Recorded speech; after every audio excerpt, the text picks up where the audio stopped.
AK-47 এর ইতিহাস খুবই চমকপ্রদ। দ্বিতীয় বিশ্বযুদ্ধের সময় সোভিয়েত ইউনিয়নের মিখাইল কালাশনিকভ এটি ডিজাইন। AK-47 এর উদ্ভাবক মিখাইল কালাশনিকভ সোভিয়েত ইউনিয়নের বাসিন্দা ছিলেন। এটি একটি গ্যাস অপারেটেড রাইফেল যা স্বয়ংক্রিয়ভাবে কাজ করে।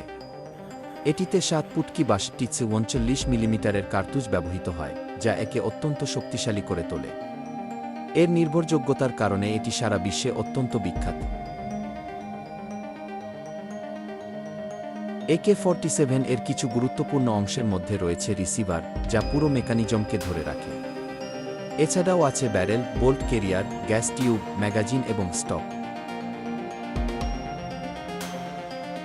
রিসিভার 1-47 এর মূল ভিত্তি, যা রাইফেলের সব গুরুত্বপূর্ণ অংশকে একত্রিত করে এবং পুরো মেকানিজমকে ধরে রাখে।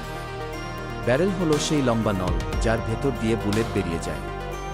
এটি রাইফেলের নির্ভুলতা এবং পাল্লার উপর খুব প্রভাব ফেলে। বোল্ট ক্যারিয়ার মেকানিজমের অংশ, যা গুলি করার সময় সামনের দিকে গিয়ে কার্তুজকে চেম্বারে প্রবেশ করায় এবং খালি খোসা বের করে দেয়। গ্যাস টিউবটি পাউডার জ্বলে ওঠার পর তৈরি হওয়া গ্যাসকে কাজে লাগিয়ে পুনরায় গুলি করার মেকানিজমটি চালাতে সাহায্য করে। ম্যাগাজিনটি একে একে গুলি ধারণ করে এবং রাইফেলের সাথে যুক্ত হয়ে স্বয়ংক্রিয়ভাবে গুলি করতে সাহায্য করে। এবং সবশেষে স্টকটি, যা শোল্ডারের সাথে রেখে রাইফেলটিকে ধরে রাখার ক্ষেত্রে স্থিতিশীলতা প্রদান করে। অনেক দেশেই AK-47 এবং এর বিভিন্ন সংস্করণ এখনও সামরিক বাহিনীতে ব্যবহৃত হয়। বিশেষ করে এশিয়া, আফ্রিকা এবং মধ্যপ্রাচ্যের বেশ কিছু দেশের সেনাবাহিনী, পুলিশ বা সংরক্ষিত বাহিনীতে এটি দেখা যায়।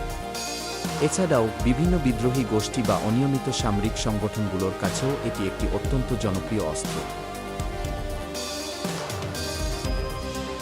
AK-47 থেকে সাধারণত প্রতি মিনিটে প্রায় 600 রাউন্ড গুলি করা সম্ভব। আর যদি সেকেন্ডের হিসাব করেন, তাহলে এটি প্রতি সেকেন্ডে প্রায় 10টি গুলি করতে পারে।